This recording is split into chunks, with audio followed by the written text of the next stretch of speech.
ક્યારે વિચાર્યું છે કે આખી પશ્ચિમી ફિલોસોફી એટલે કે વેસ્ટર્ન ફિલોસોફી એનો પાયો ક્યાંથી આવ્યો?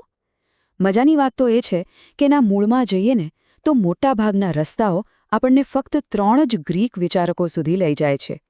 તો ચાલો આજે આપણે એ જ જાણીએ કે સોક્રેટિસ, પ્લેટો અને એરિસ્ટોટલ આ ત્રિપુટીએ શિક્ષણ અને જ્ઞાનની દુનિયાને કાયમ માટે કેવી રીતે બદલી નાખી. આ વાત જરા વિચારવા જેવી છે, ખરું ને? આખી પશ્ચિમી સંસ્કૃતિના શિક્ષણનો પાયો એ કોઈ મોટી કમિટી કે સંસ્થાએ નહીં, પણ ફક્ત 3 જ લોકોએ નાખ્યો હતો. આ જ બતાવે છે કે એમની વિચારશક્તિ કેટલી જબરજસ્ત હશે. અને સૌથી રસપ્રદ વાત શું છે ખબર છે? આ ત્રણેય એકબીજા સાથે જોડાયેલા હતા, એક ગુરુ શિષ્યની પરંપરામાં. સોક્રેટિસના શિષ્ય હતા પ્લેટો અને પ્લેટોના શિષ્ય હતા એરિસ્ટોટલ. મતલબ એક એવી જ્ઞાનની સાંકળ જેણે આખા ઇતિહાસને એક નવો વળાંક આપ્યો. તો આજે આપણે આ જ 3 મહાન વિચારકોની દુનિયામાં ઊંડા ઉતરીશું. ખાસ કરીને શિક્ષણ વિશેના એમના વિચારોને સમજીશું. અને એ પણ જોઈશું કે હજારો વર્ષો વીતી ગયા પછી પણ એમની વાતો આજે પણ એટલી જ સાચી અને ઉપયોગી કેમ લાગે છે. તો ચાલો શરૂઆત કરીએ આખી પરંપરાના મૂળથી, એટલે કે સોક્રેટિસથી. આ એ વ્યક્તિ હતા જેમણે આ મહાન વૈચારિક સફરનો પાયો નાખ્યો હતો. સોક્રેટસનું માનવું બહુ સ્પષ્ટ હતું. એ કહેતા કે શિક્ષણ એટલે કોઈ ખાલી વાસણમાં જ્ઞાન ભરવું નહીં, પણ જે જ્ઞાન વિદ્યાર્થીની અંદર પહેલેથી જ છે એને જન્મ આપવામાં મદદ કરવી. એટલે જ એ શિક્ષકને ઇન્ટેલેક્ચ્યુઅલ મિડવાઇફ એટલે કે એક બૌદ્ધિક દાયણ સાથે સરખાવતા હતા, જેનું કામ જ્ઞાન આપવાનું નહીં, પણ સવાલો પૂછીને વિદ્યાર્થીની અંદર રહેલા જ્ઞાનને બહાર લાવવાનું છે. આ એમની પદ્ધતિ ખરેખર ગજબની હતી, જેને આજે પણ સોક્રેટિક મેથડ તરીકે ઓળખવામાં આવે છે. આમાં થાય શું કે તમે સતત સવાલો પૂછ્યા કરો, એક પછી એક. સામેવાળી વ્યક્તિ એના જવાબો આપતી જાય અને ધીમે ધીમે એને સમજાય કે એ જે માનતી હતી એ કદાચ અધૂરું કે ખોટું હતું. પોતાના જ અજ્ઞાનનો સ્વીકાર થાય અને ત્યાંથી સત્યની શોધ શરૂ થાય. અહીં જવાબ નહીં, પણ વિચારવાની પ્રક્રિયા જ મુખ્ય છે. અને એટલે જ એમનું આ વાક્ય આટલું ફેમસ છે: હું એ જાણું છું કે હું કશું જ જાણતો નથી. આ વાક્યમાં જ બધો સાર છે.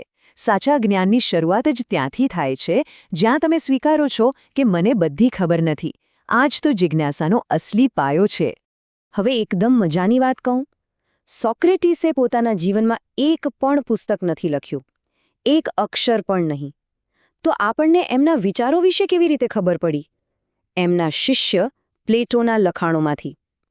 પ્લેટોએ જ પોતાના ગુરુના વિચારોને સાચવી રાખ્યા. અને બસ અહીંથી જ આપણી વાર્તાનો બીજો અધ્યાય શરૂ થાય છે. તો હવે આવીએ પ્લેટો પર. સોક્રેટિસના એ જ શિષ્ય જેમણે પોતાના ગુરુના મૌખિક વિચારોને પકડ્યા, એને એક વ્યવસ્થિત માળખું આપ્યું, લખ્યા અને એને હંમેશા માટે અમર કરી દીધા. પ્લેટોએ જે કામ કર્યું એ બહુ મોટું હતું. એમણે એથેન્સમાં ધ એકેડેમીની સ્થાપના કરી, જેને આપણે પશ્ચિમી દુનિયાની પહેલી યુનિવર્સિટી પણ કહી શકીએ. અને એમનું સૌથી પ્રખ્યાત પુસ્તક છે ધ રિપબ્લિક, જેમાં એમણે એક આદર્શ રાજ્ય કેવું હોવું જોઈએ અને એના માટે શિક્ષણ વ્યવસ્થા કેવી હોવી જોઈએ એની આખી બ્લુપ્રિન્ટ આપી છે. પ્લેટોની ફિલોસોફી એકદમ આદર્શવાદી હતી.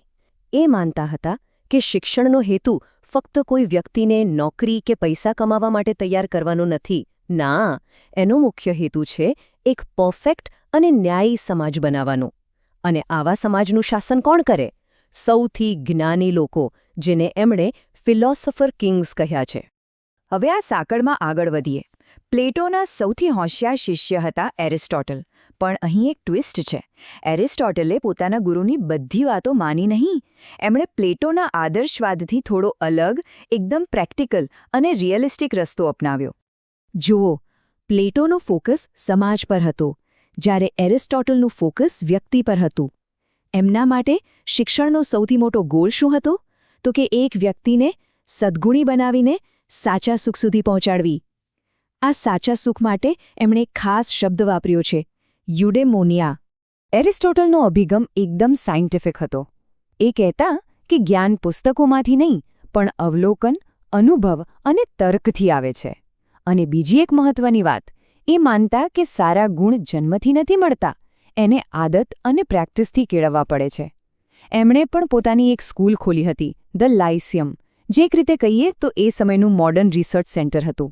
તો સોક્રેટિસ, પ્લેટો, એરિસ્ટોટલ ત્રણેયના વિચારો જોયા, પણ સવાલ એ છે કે આ હજારો વર્ષ જૂની વાતો આજે આપણા માટે કેમ મહત્વની છે?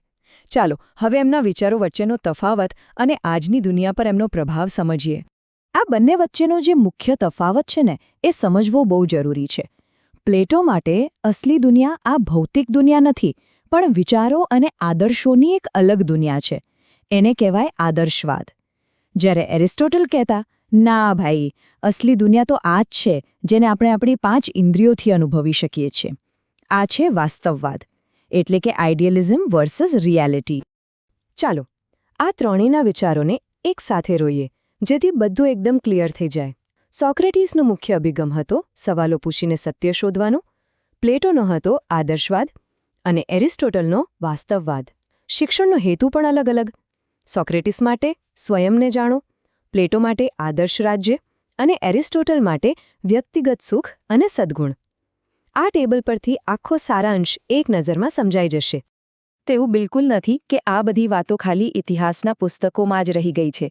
હકીકત એ છે કે આ એવા જીવંત વિચારો છે જે આજે પણ દુનિયાભરની એજ્યુકેશન સિસ્ટમનો પાયો છે અને તેને સતત પ્રભાવિત કરી રહ્યા છે. આપણે રોજિંદા જીવનમાં પણ એમના વિચારો જોઈ શકીએ છીએ. કેવી રીતે? જુઓ, જ્યારે કોઈ ક્લાસરૂમમાં ટીચર વિદ્યાર્થીને કેમ અને શા માટે જેવા સવાલો પૂછવા માટે પ્રોત્સાહિત કરે છે, ત્યારે ત્યાં સોક્રેટિસ જીવંત હોય છે. આજે દુનિયાભરમાં જે યુનિવર્સિટીનો કોન્સેપ્ટ છે, એ પ્લેટોની એકેડેમી પરથી જ આવ્યો છે.